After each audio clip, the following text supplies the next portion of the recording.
8 en punto de la mañana, estamos de retorno en Altavoz, en Vital. También estamos en Tribu Televisión, canal 20, a través de la televisión digital terrestre, y en Movistar Televisión, canal 33 y canal 733 HD. Nos complace anunciar nuevamente la presencia del doctor Víctor García Toma, expresidente del Tribunal Constitucional. Quería preguntarle lo siguiente: si usted se aburrió con el discurso de la mandataria, de la presidenta Dina Boluarte, me imagino que ha bostezado también, mucha gente se habrá dormido escuchando, pero ¿qué resalta usted del discurso de la presidenta Dina Boluarte? Ella ha utilizado varias veces la palabra resiliencia. Creo que de alguna manera se identifica con esa expresión. Pero hay dos formas de entender la resiliencia, como la decisión firme de mantenerse en una posición, y la otra es la obstinación, la porfía, ¿no? Ya desde hace 2 años atrás se le había pedido a la presidenta que pudiera hacer un discurso mucho más breve y que pudiera condensar algunas ideas fuerza. Después de 4 horas, salvo la primera parte, creo que no ha quedado nada, ¿no? Incluso, lamentablemente, omitió la última, que, tenía un doble valor.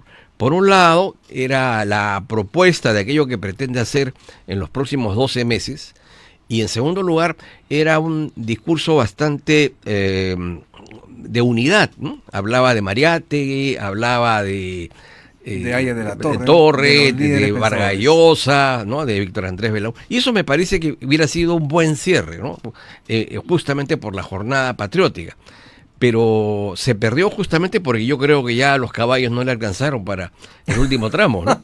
Imagínese, era 1 hora más, creo, aproximadamente. Muchísimo, ¿no? Sí. Tiempo allí, además no es poca cosa, y con tacos. Sí. Pero además, el orador debe darse cuenta hasta dónde puede ir. Si ve que ya tenía, raleada la presencia de congresistas, porque en realidad muchos no asistieron, me parece que eso es una incorrección, pero llevados por el cansancio, el aburrimiento, muchos salieron, y creo que eran muy pocos los que se quedaron al momento final del... Y esto no debería ocurrir realmente, porque el congresista tiene que estar obligado a estar allí, porque se trata de una institución más allá de la persona, es la institución de la presidencia de la República. Sí. Y es risible que te estén tomando selfies, que estén viendo el celular. Haciendo TikTok en vivo, ¿no? Sí, esas son cosas que realmente afectan la imagen. No lo hemos visto, obviamente, en gobiernos anteriores, y esto sí, como usted lo señala, afecta a la imagen de la persona.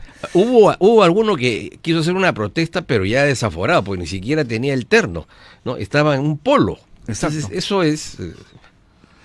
grotesco, ¿no? En el tema, por ejemplo, vamos a reiterar en el tema de la reforma del sistema de justicia en el país. ¿Cuáles son los puntos claves que se deberían tener en consideración? Lo primero, acabar con la provisionalidad.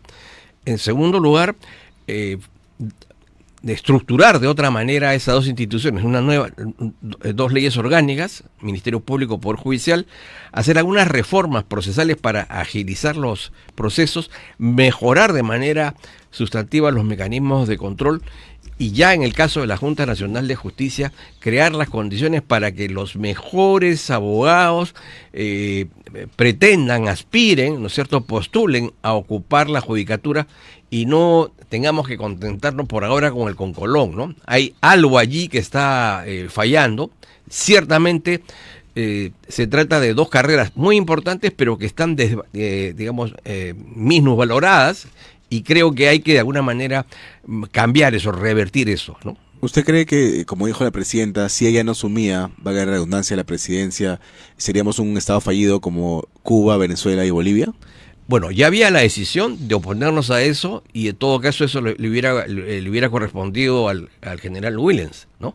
O sea, la Constitución tiene líneas de sucesión. Ella ha asumido, porque la Constitución, establece ese camino. Entonces, la determinación de los peruanos de llegar, a las tierras de la dictadura era clara, ¿no? Le tocó a ella, estuvo, robusta y precisa en ese momento, y es algo que debe reconocérsele, pero fue por la suerte, ¿no? La circunstancia. Claro, pero si ella se plegaba a estas turbas que salieron a favor de Pedro Castillo, ¿qué hubiera sucedido con el país? Probablemente hubiese sucedido lo mismo que con Fujimori, que no se le permitió a los dos vicepresidentes hacer el relevo. Recordemos que Tudela renunció y cuando Márquez intentó hacerlo, el Congreso se puso firme y le dijo, no, acá acabamos este periodo y comencemos uno nuevo. Yo creo que habría pasado eso, ¿no? De otro lado, ¿para usted procede o no la vacancia de Gino Ríos, presidente de la Junta Nacional de Justicia, luego de lo que ya ha salido a la luz de presunta violencia familiar, entre otras cosas más? Lo primero que habría que decir es que la vacancia tiene reglas, ¿no es cierto? Es un procedimiento jurídico. Y en este caso no se dan los presupuestos para solicitar la vacancia. Él no tiene una sentencia condenatoria en materia penal. Él tiene una sentencia civil que se deriva de un proceso de divorcio que él mismo inicia. Y en ese proceso hay una contrademanda. Creo que el señor Ríos ha explicado que decidió no impugnar esa parte de la sentencia que era desfavorable por dos razones. La primera, porque el objetivo del divorcio estaba conseguido. Y en segundo lugar, porque eso esa discusión hubiese obviamente lacerado aún más esa relación y el vínculo que tiene con los hijos, ¿no? Porque estamos hablando de una sentencia de violencia contra la mujer. No, estamos hablando de una sentencia, en ese momento eso no era un delito. Es una determinación que se toma en el marco de un proceso de divorcio, ¿no? Maltrato en el año 11. Violencia psicológica, ¿no? Violencia psicológica. ¿Violencia contra la mujer no es un delito? Lo es desde el 16. Este proceso se inicia en el año 8, en el 2008 y termina en el 2011, ¿no? En este caso, la Junta Nacional de Justicia está dividida si procede o no con la vacancia de Gino Ríos. En este caso, ¿quién va a dirimir una posibilidad de vacancia? Lo que pasa es que aún no puede haber un pronunciamiento porque se ha iniciado una investigación. Claro. Habría que esperar ver los resultados de esa investigación y el pronunciamiento de ese ente, ¿no? Yo creo que este es un tema que se va a superar, que además ha sido tomado por un sector, digamos, político, para arrinconar a la Junta en el problema que se ha derivado a raíz de... Y ese tema ya se vio cuando la Comisión Especial designó a Gino Ríos, ¿no? Así es. Sí, ese tema fue tratado por la misma... ¿Pero la JNJ puede vacar a Gino Ríos? ¿O es el Congreso el encargado de inhabilitarlo, destituirlo? Lo que pasa es que se habla de que no tendría conducta moral o idoneidad moral. En todo caso, esa es una decisión que tendría que tomar el Congreso, ¿no? El Congreso de la República. Pero ante una alianza integrada por Fuerza Popular, Perú Libre, Alianza por el Progreso y otros partidos políticos con representación en el Parlamento, ¿cree usted que sí efectivamente lo necesitan para de alguna manera controlar el sistema judicial, especialmente el Ministerio Público? Yo no hablaría de control del Ministerio Público. Creo que todos tenemos claro que se trata de una institución corrupta, incompetente y que ha sido tomada ideológicamente. Entonces, no es gratuita, digamos, la mención al Ministerio Público, ni es gratuito el que se haya puesto énfasis en la necesidad de su reforma. Probablemente no sea lo más adecuado que se haga con estos dos poderes del Estado, claro, de manera inmediata. Pero sí, es un proceso que necesariamente deberá darse, ¿no? Sí, yo quería preguntarle qué opina de esas últimas declaraciones que dio Vicente Lanoca Hildebrand acerca de que fue Dina quien le dio un golpe de Estado a Pedro Castillo y no al revés, ¿no? Bueno, forma parte de la misma narrativa que se hablaba de que había una dictadura generada, gestada desde el Parlamento, que su asunción había sido inconstitucional, ¿no? No hay forma de meter a Dina en el problema porque el 7 de diciembre quien toma la decisión es Castillo. Quien destituye, quien lo arroja del poder es el Congreso. Y solo a partir de ese momento se activa la Carta Constitucional y se llama a Dina Boluarte a juramentar. Más aún, en el caso de Dina Boluarte, ella ya había entrado primero en contradicciones con Perú Libre, ¿no? Y luego entra en contradicción con el propio Castillo. Entonces, eran relaciones ya rotas desde antes, ¿no?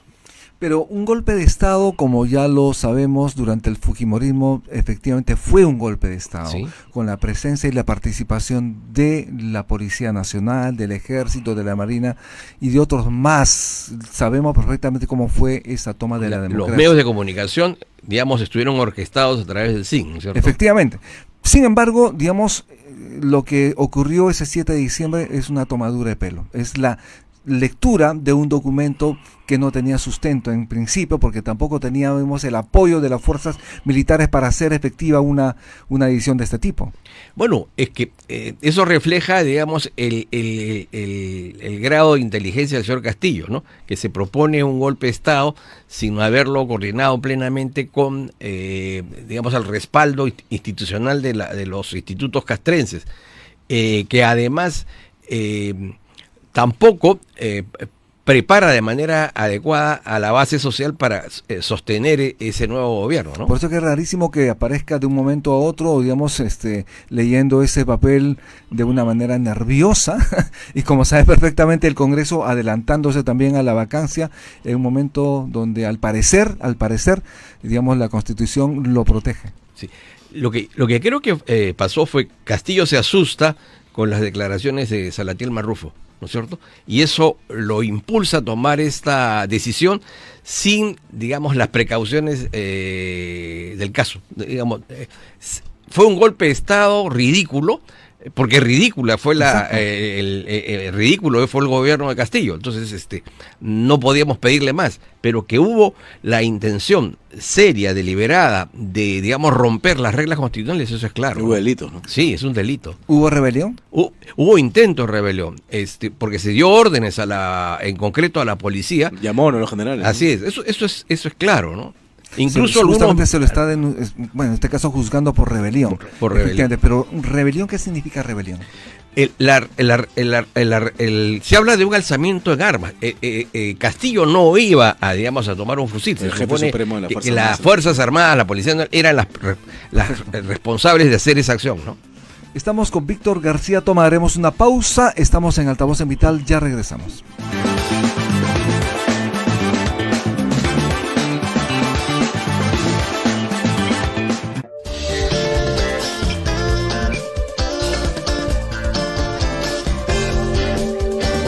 Estás en Vital TV. Ya volvemos.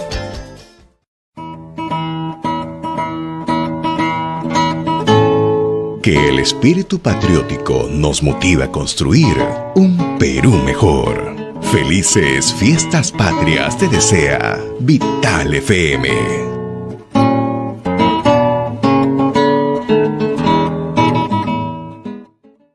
La radio nació hace 100 años para sonar lejos, para ser íntima y ser fiel, para ser musical y publicitaria, para ser informativa y humorística. La radio es servicial, es masiva y popular, es matinal, diurna y nocturna. La radio está en casa, en el auto y en el teléfono. Está en todas partes, todo el día, todos los días. En la Cámara Peruana de Radio y Televisión celebramos este 2025 los 100 años de la radio en el Perú.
Hay un lugar en el mundo que lo tiene todo. Tesoros conocidos y otros por conocer. Desde los majestuosos Andes, la cálida costa, hasta la exuberante selva amazónica. Nuestro país tiene un sinfín de riquezas únicas llenas de tradición, innovación e ingenio que nos enorgullecen.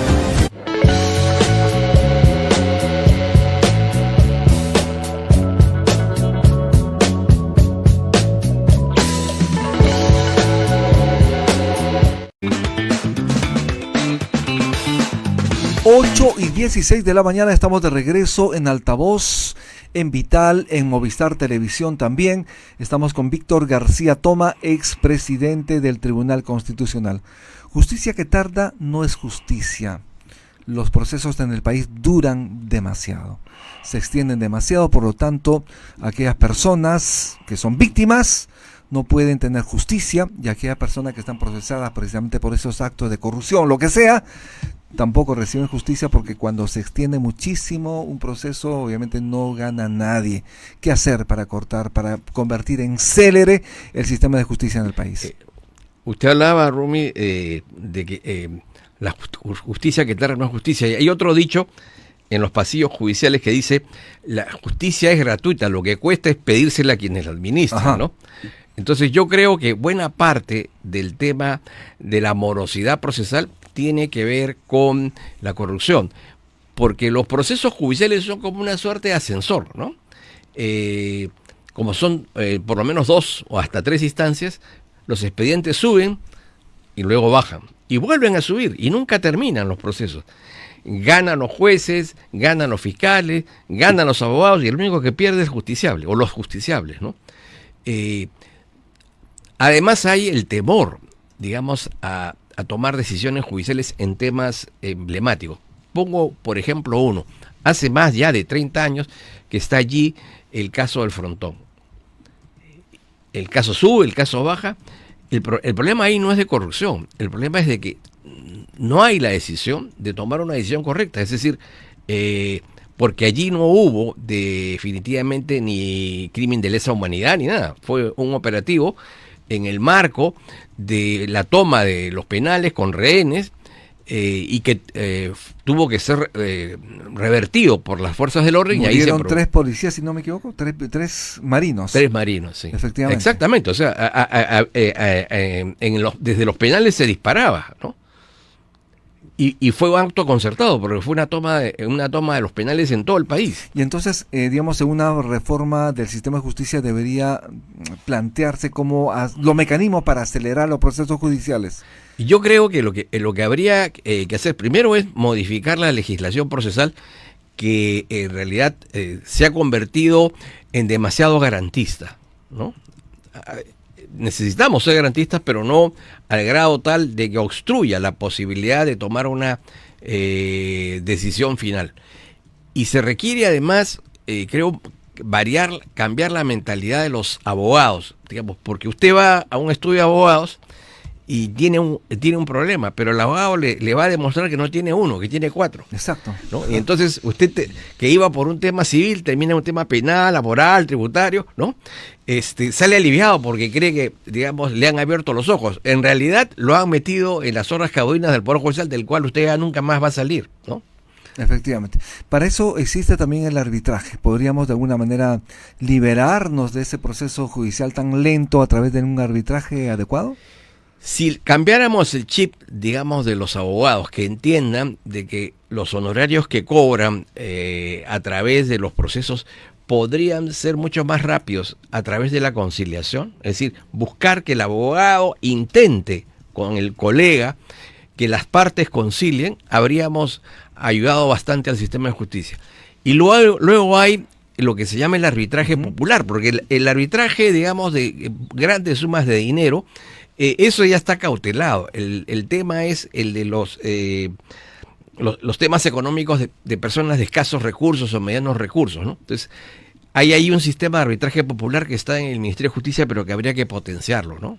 Importante. ¿Qué deberían tener en consideración los partidos políticos de cara a esas propuestas para justamente tener un sistema de justicia más adecuado en el país?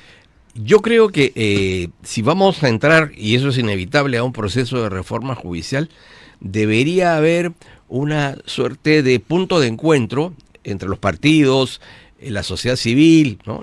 Las propias autoridades de estas instituciones, para formular un programa que no va a durar un gobierno, que va a durar por lo menos 3 gobiernos, pero que sea sostenido en el tiempo, ¿no? El tema judicial está sobreestudiado. Es decir, basta abrir una gaveta del despacho del Ministerio de Justicia o del Poder Judicial del Ministerio Público, vamos a encontrar múltiples alternativas. Escoger aquella de entre los que ya está estudiada que sea la mejor. El diagnóstico no debe demorar mucho. Lo que se requiere es una determinación de sostener el proceso en el tiempo. Y en eso tienen que colaborar los jueces y fiscales, que son los primeros que se resisten al cambio, ¿no? Usted sí rechaza las propuestas, que ya yo creo que es transversal a prácticamente todos los partidos políticos, de salirnos de la Corte Interamericana de Derechos Humanos. Yo no creo que debamos salirnos. Creo que, digamos, desde el punto de vista de una campaña electoral, digamos, va a ganar algunos vítores. Pero recordemos que el sistema interamericano fue creado a finales de la década de los 70, en el marco de un continente que había estado azotado por las dictaduras y en donde se habían generado innumerables actos de violación de derechos humanos. Y en segundo lugar, el sistema fue creado para defender y sostener el sistema democrático. Y en ese sentido ha sido muy útil al Perú. Recordemos que el inicio o el retorno al sistema democrático en el Perú se dio a través de una resolución de la propia Corte Interamericana que ordenó la restitución de los 3 magistrados que se habían opuesto a la dictadura. Claro. Fue la que permitió también a Alan García, digamos, regresar al país. Estoy mostrando 2 casos de persecución política y que permitieron, digamos, o contribuyeron a restablecer el sistema democrático, ¿no? Uh-huh. En el caso, por ejemplo, del expresidente Vizcarra, considera que hay una persecución política en su contra. Sin embargo, como sabemos, hay procesos por presunta corrupción. Perfectamente entendible este proceso de investigación. ¿Cree usted que sea posible que una corte internacional le dé la viabilidad de participar en las contiendas democráticas, elecciones que vienen en el año 2026? El señor Vizcarra es sujeto de una persecución del delito, porque está claro que su vocación y afición por el dinero ajeno proviene incluso ya desde una etapa anterior a la presidencia, ¿no? Ahora se le está investigando por los actos que cometió como gobernador. Aún todavía no se han iniciado, digamos, en su fase de proceso de juicio oral, de juicio propiamente dicho, por los actos que ha cometido durante este gobierno. Creo que todos tenemos claros que ha habido actos delictivos. En el caso de las inhabilitaciones, las razones que se han dado son claramente justificables. Una fue por el tema de las vacunas, ¿no? por la decisión de vacunarse, ¿no? Y a él y a su familia.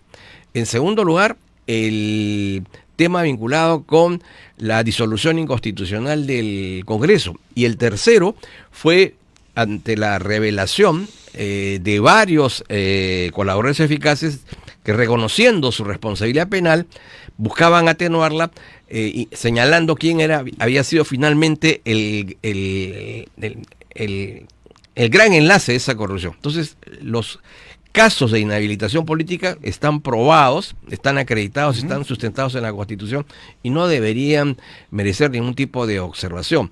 Se ha confundido el caso de Vizcarra con el caso de Petro. Petro, en efecto, fue separado, pero no ni por el sistema político ni por el sistema judicial. Se tomó una decisión administrativa que violentaba el debido proceso. En el caso de Vizcarra hay un amparo en la Constitución y hay un debido proceso que se ha seguido de manera correcta, ¿no? Efectivamente. De otro lado, como sabe perfectamente, han dictado 21 años de cárcel y 8 meses más contra Jorge Cuba, ex viceministro de Comunicaciones del gobierno aprista. ¿Una mala señal que se haya fugado cuando debería haber tenido impedimento de salida? Digamos, pero es una norma además que la dio el Congreso recientemente. Sí, pero eso no es responsabilidad del Congreso, digamos. ¿Cuántos años ha demorado el caso Cuba? ¿Cuánto es el tiempo que ha estado con detención preventiva, ¿no? Tarda mucho el sistema judicial, ¿no? Claro. Ahora, no es el único caso. Se han fugado el exministro de Transportes. Alvarado, así es. Se ha fugado, hay que decirlo, la propia esposa del presidente Humala.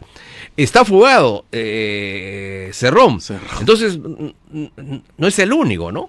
Es una coladera. Es una coladera, efectivamente. ¿Cómo revertir esto en todo se caso? fugó Pero Inostroza. esto es responsabilidad de la Se policía. fugó Inostroza. ¿Ah? Es responsabilidad de la policía también. Claro, hay responsabilidad policial. Está clarísimo eso. Porque, perdón, Rumi, a PPK no lo dejaron salir por una alerta migratoria. Y en este caso era un señor que estaba a punto de ser condenado. Así es. No hay, Hay no hay- un no hay una interconexión en los hay un sistemas, descuido entre el Ministerio Público y la policía, ¿no? Está claro eso. ¿no? De acuerdo.